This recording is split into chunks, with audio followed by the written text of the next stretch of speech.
Marriage, based on its founding biblical principles, is a beautiful union between a man and a woman, both equally yoked, both doing their share, playing their roles, unified in love, loyalty, faithfulness, and trust. That's what marriage started out to be, and at its best is and still should be. But should is a very powerful word because over the last few decades, marriage has simply become a business transaction, with the men most commonly taking the L. So have a seat, pull your chair up, and let's converse.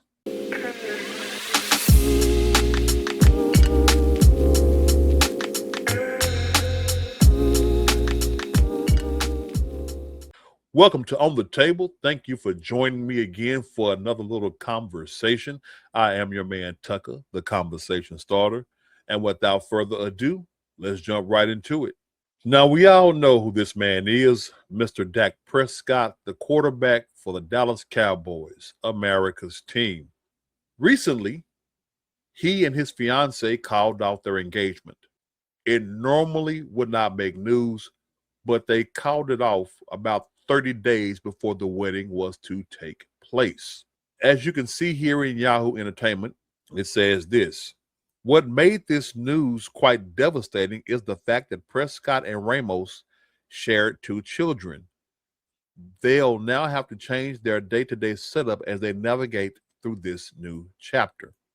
And up here, on March 7th, TMZ broke the news that Prescott and his fiancee, Sarah Jane Ramos, called off their destination wedding.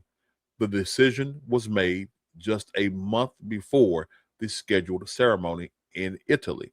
So, as I said a moment ago, that's what kind of made the news.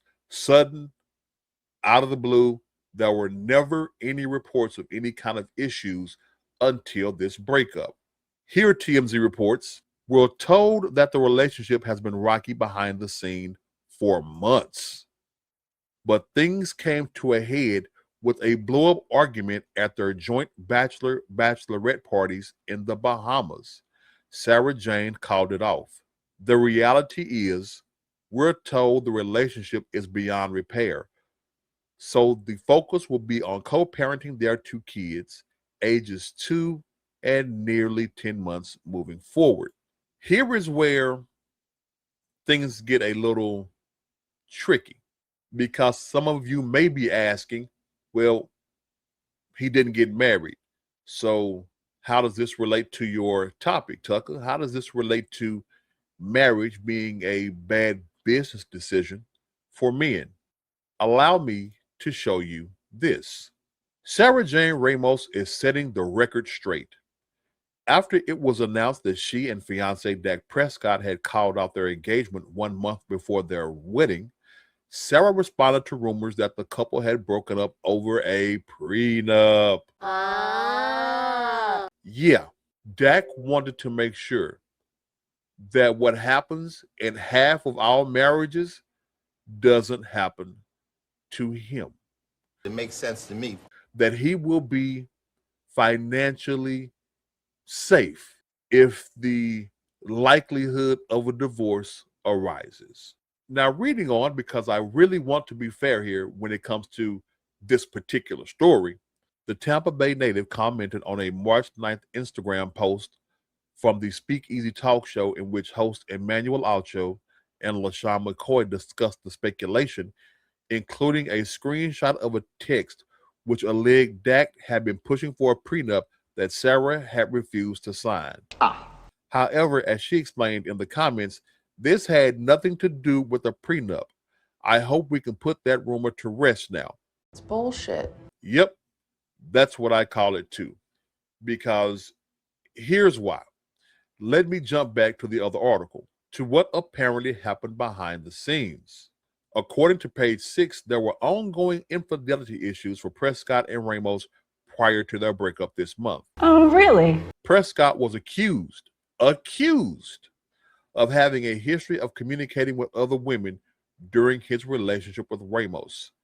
Our sources say Ramos and the Dallas Cowboys quarterback stayed behind after their friends left, at which point she found out that Prescott was allegedly using incognito social media profiles to send inappropriate messages to multiple women and ex-flings. Now then, all of this could be true. Here is why I put the bullshit sauce on that. No one fully knows any individual until you live with them. So I will say, from the image and perception that Dak Prescott puts out there to the public, he is a often overly considerate individual. Overly considerate. I mean, that's true. And I am pretty sure that in the prenup, there was probably a clause in there that Dak probably gave her that she asked for, which would include a nullification of a prenup in the event of infidelity. If she asked for it, I am so sure that Dak Prescott would have given that to her.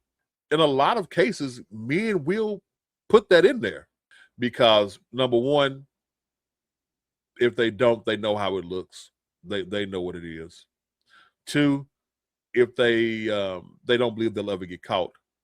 And three, a lot of guys will just be that damn faithful. Period. So I'm pretty sure that there was a clause in there that said, in case of infidelity, the prenup is voided. Which, thinking along those lines, you have to ask the question, then why wouldn't she sign it? If it was infidelity as such, and that prenup had the infidelity clause, then why wouldn't she sign it? Well, you just do some logical and deductive reasoning because there was no infidelity. That's it. Yeah, it seems to me, just by reading the tea leaves, that her entire reason for getting married was a financial gain.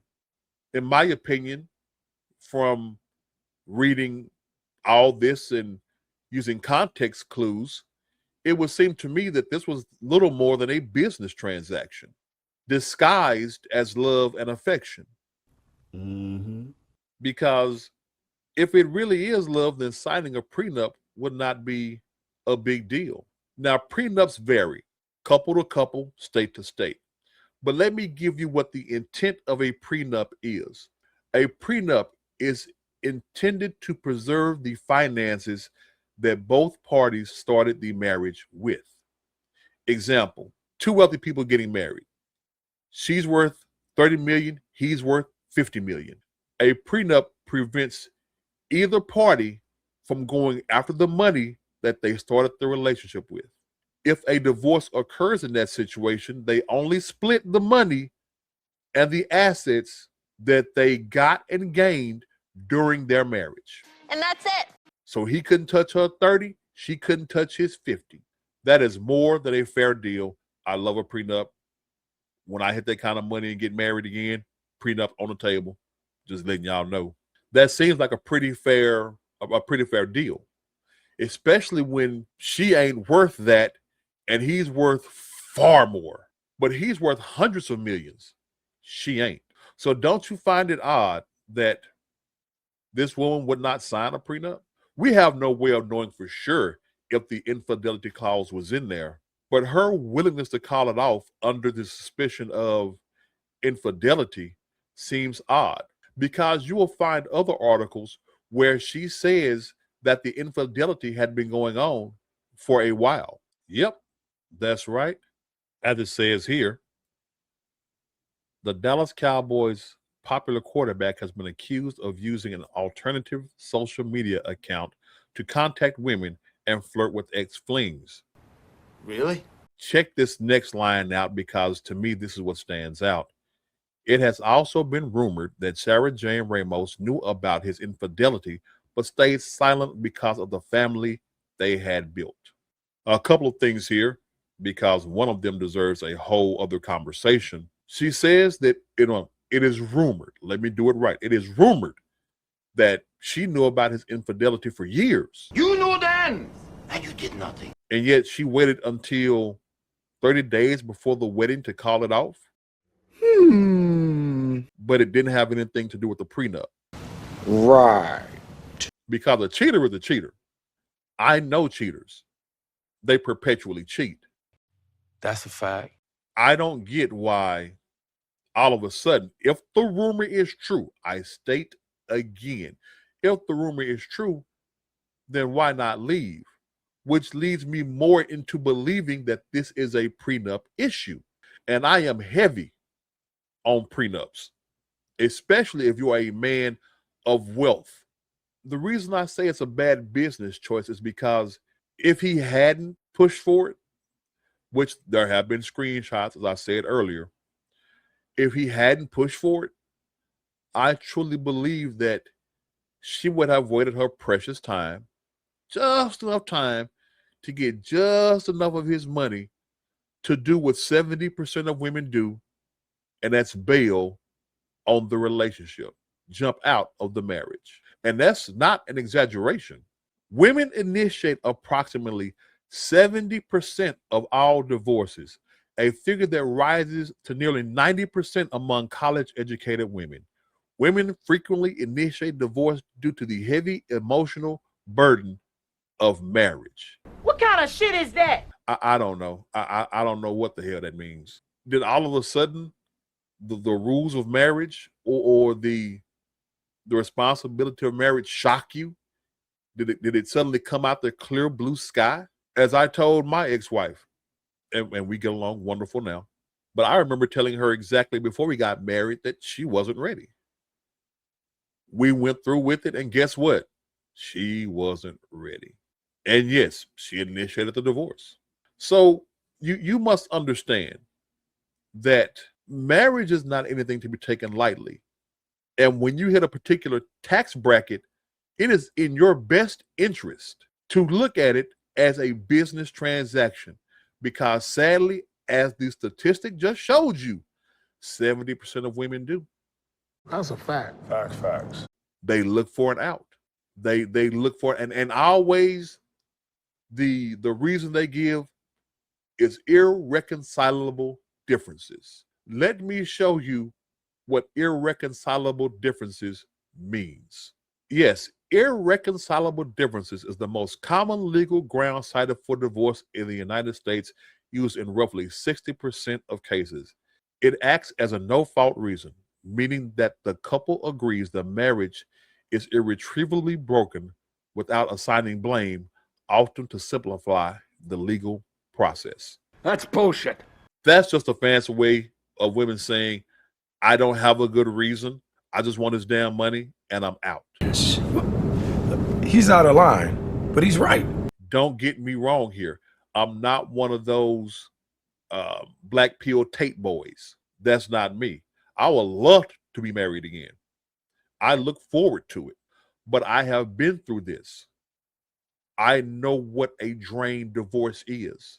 I also know the lopsidedness of the court systems when it comes to divorce. I really do. Enlighten me. I remember here in Texas during my divorce that the state's attorney general's office was trying to make me pay child support, even though in the divorce decree, my ex-wife and I decided no child support needed. We're splitting custody. We're going to do 50-50 shared time with the children. So there's no child support needed.